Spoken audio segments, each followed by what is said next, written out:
Hi all, so welcome again to this channel, and in today's video session I'll discuss external stored procedure from the run SQL script utility. So this time I'm not gonna using the IBMI to demonstrate the call of the stored procedure. So we'll be using the run SQL script here. So let's start with the demo. So first of all, I have some example here which is already created and had a video on that too. So here you can see write to data queue and read from data queue. So there are two stored procedures which I written and created a video on, that is read from a data queue and write to data queue. So this time uh, I'm going to run that thing from the run SQL script. So what I need here is I need to open the ECS access client solution. So here I open that. Now what you need to do is you need to add a system. If you do not have added any system, you need to add that. So from system configurations you can add that. So you would be clicking on new and you will be writing the IP address or the domain name of the system, and then clicking on the verify connections once you write that. So after that you will be able to set the or add the connection. So I'm not adding, I have already added the pub400.com. So let's cancel that, and then you will be seeing that system on your list here. So I have pub400.com. Now I can connect with the run SQL script to the pub400.com. So this is not connected till now and its status is connecting. Now it's connected. So this was the job which is assigned to me when connecting to the pub400 systems. So from here I can execute any SQL query or I can execute the stored procedures too. So what I'll do, let's see.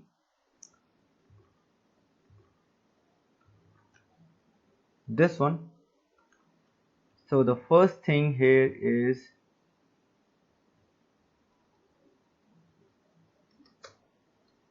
write to data queue. So we have this stored procedure queue which accepts three. First one is the data queue name, second one is the library, and the third one is the data itself. So I created a data queue 1. Let me show you.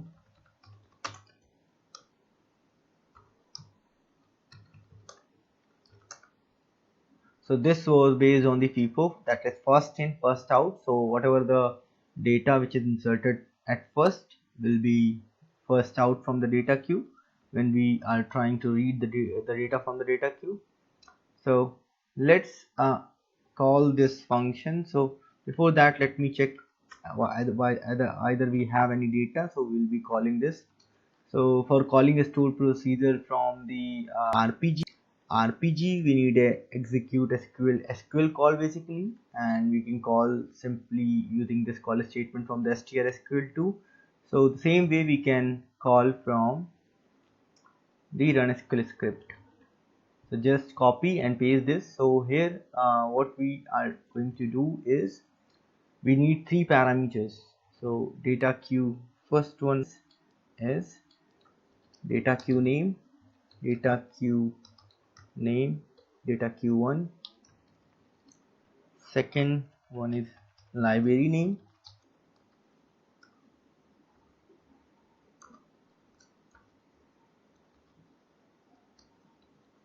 and third parameter here is in reading from data queue. So basically we are fetching or retrieving the data from the data queue. So this parameter is treated as a output parameter here, which will receive the value. So what we will doing here is we need to provide we need to pass that parameter. So how we are gonna passing that parameter here, the script, the way is very simple. We need to pass null from here. So we can denote a null using the question mark. So whatever value we want to get in the output variable from into the when calling the SQL store procedure, we can mark there, and once we execute this, just execute.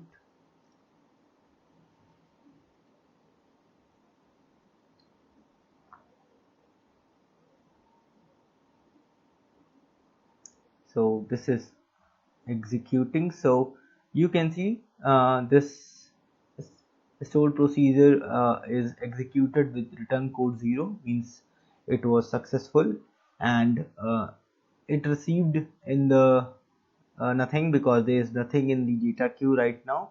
So it received is blank. So output parameter #3 received is blank here, which is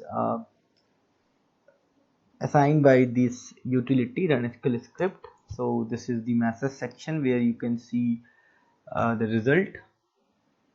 Now let's have another stored procedure which writes to the data queue. Just call this one.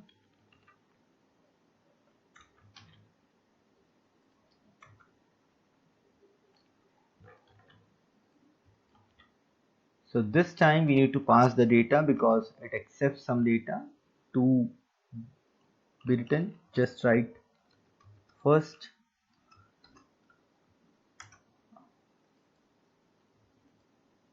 So now I'm executing that. So you can see once I call this stored procedure, that is an external stored procedure that is write to data queue. So you will be seeing that it is executed successfully. And then if I again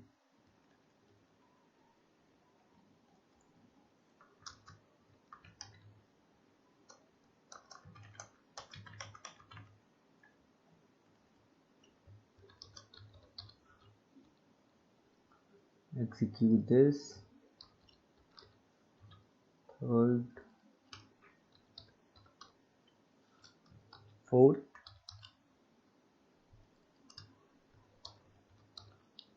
so let's execute all of them. So I'm selecting this. So if I go with run all, so below this is it will execute all of them. So it just fetch the first one.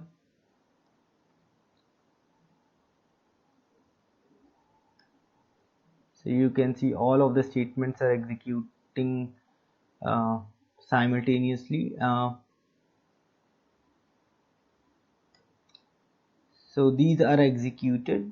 So the first one was received with first, as you can see here, because we already executed this one. So we first read this, then again we written first, second, third, fourth and fifth one. Now if we want to call this stored procedure again, because we have now 5 entries in the data queue, first, second, third, fourth, fifth. So let's call this. So it will fetch the first one, because the first one is first, so it will fetch first. You can see output parameter #3 receive first. So first in, first out. Now the first data is out from the data queue. We will be seeing the second message now. So you can see now we receive second. Now second is out. Once we execute this, we will see third. Now if we execute this again, you'll see fourth. Output parameter receive fourth. If we execute this again, you will see fifth. Now if I execute this again, you won't be seeing any data, and that will be blank, because all the entries which were written using the write to data queue stored procedure are now out from the data queue. So you can see output parameter received is blank. So this way you can execute a stored procedure either an external or an SQL from the run SQL script. So the same way you will be using what you are going to perform in the SQL, but the main important thing here is for the out parameters. So for out parameters, you need to pass the null values, which is in the form of question mark. So if you write question mark, that is treated as null here in run SQL script utility, and you will be able to receive the output value using your stored procedure call. So this is an SQL call. So that's all here in this demo. Thank you and have a nice time.